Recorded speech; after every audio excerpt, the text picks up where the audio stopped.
Ask a spectator to place a deck of cards on the table. Immediately ripple shuffle the deck.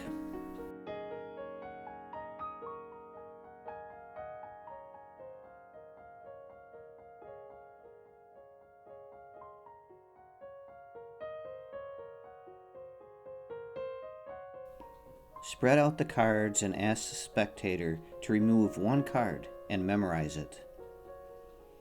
Ask them to place their card on the top of the deck.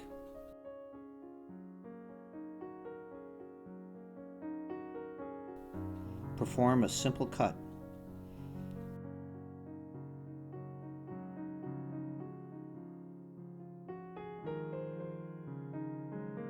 Square up the deck and perform one more ripple shuffle.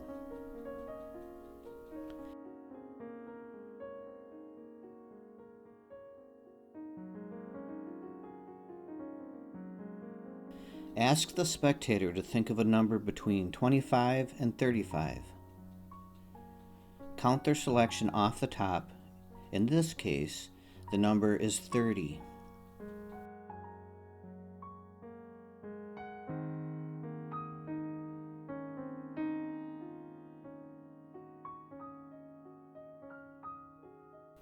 Place the two decks side by side and declare that you'll use your psychic powers to determine which deck contains their card.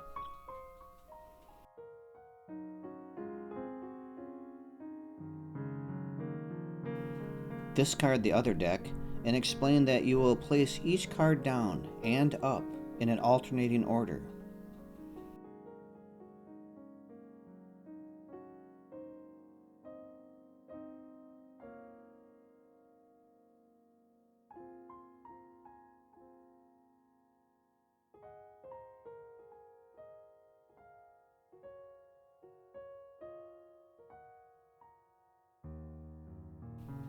After you've done this, flip the deck over and instruct the spectator to place each card on the table, either up or down. Each card is an independent choice. They do not have to alternate. They can even all be up or all down. Each one is its own choice.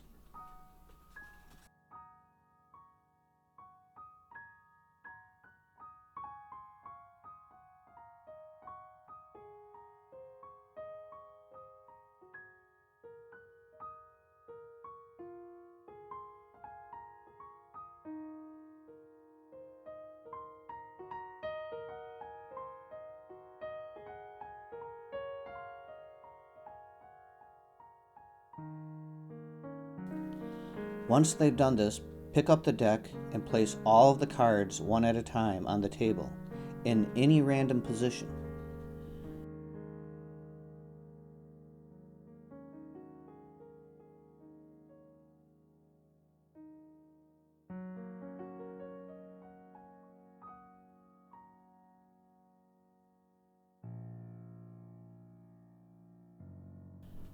Declare that you'll once again use your psychic powers to locate their card.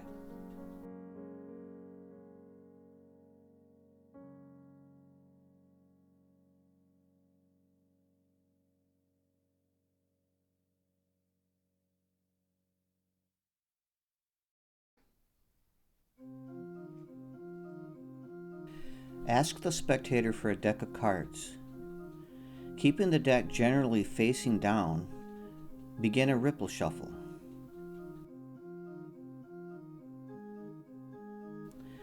When lifting off the top half of the deck, peek at the last card on the top half. I am exaggerating this now.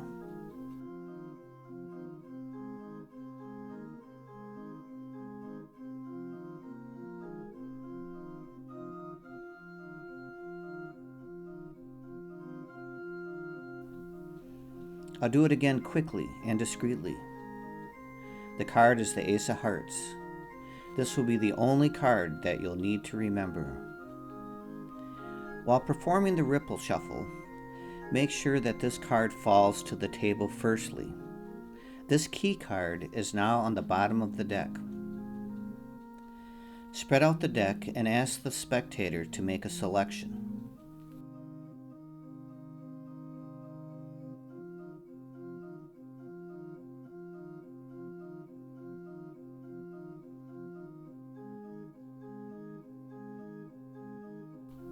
In this case, the card is the Queen of Diamonds. But you'll never need to know this card. You'll only need to know where this card is. Instruct the spectator to place the card on top of the deck. Perform a standard cut, but while deciding where to cut, choose around the 40% mark, 40% down from the top. Complete the cut, pick up the deck, and square it up. Your key card, the Ace of Hearts, is on top of the spectator's card, now around 40% from the bottom. While separating the cards for your next ripple shuffle, make sure that you pass the 40% mark from the bottom. Go to about the 50% mark. This will ensure that the key card with the spectator's card is in the left hand, undisturbed. Now, while performing your second ripple shuffle, consider that your key card with the spectator's card will be between 4 and 7 cards from the top of the left deck. Therefore, make sure that at least 7 cards on the left side fall last. This whole process of cutting and shuffling is actually very easy to do, because our brains can identify the 50% mark on a deck of cards with no trouble. A good way to practice this is to place 2 face-up cards together on top of a deck and perform the cut and then the ripple shuffle. You'll be surprised how you'll achieve keeping both cards together in no time at all. Ask the spectator to pick a number between 25 and 35. We'll select 28 here. Make sure you are sliding the cards off the top to maintain the order. You can place the decks on the table on either side, but make sure to remember that the spectator's card is in the top deck.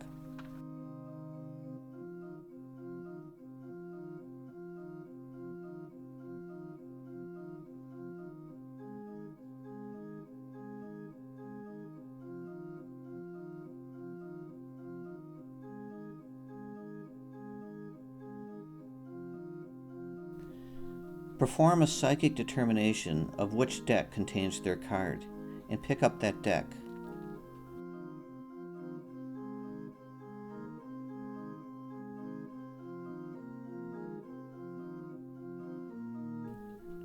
Place each card face down, then up, in an alternating order.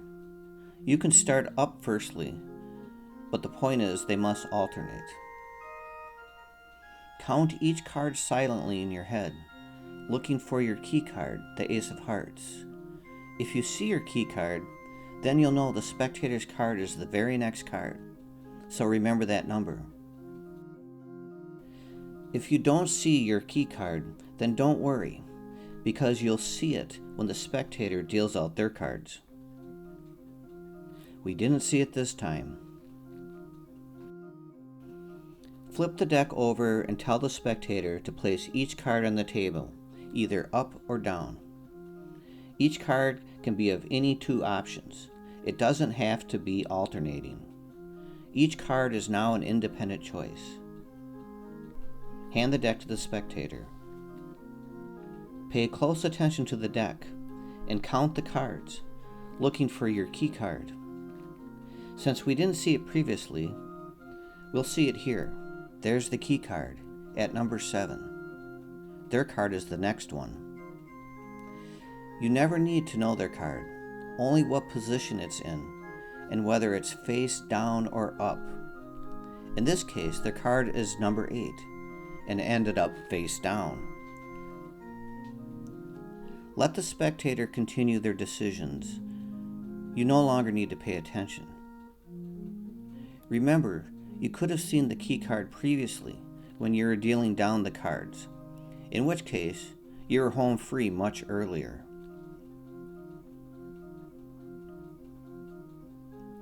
Since it was face down and you'll want to keep it face down for the final reveal, keep the deck facing the same way and do simple math. Their card will be the total of number of cards minus their card position, plus 1.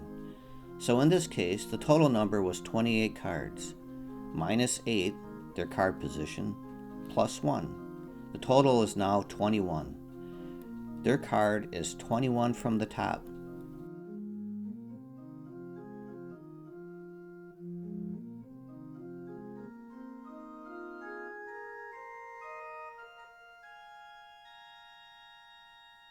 There it is.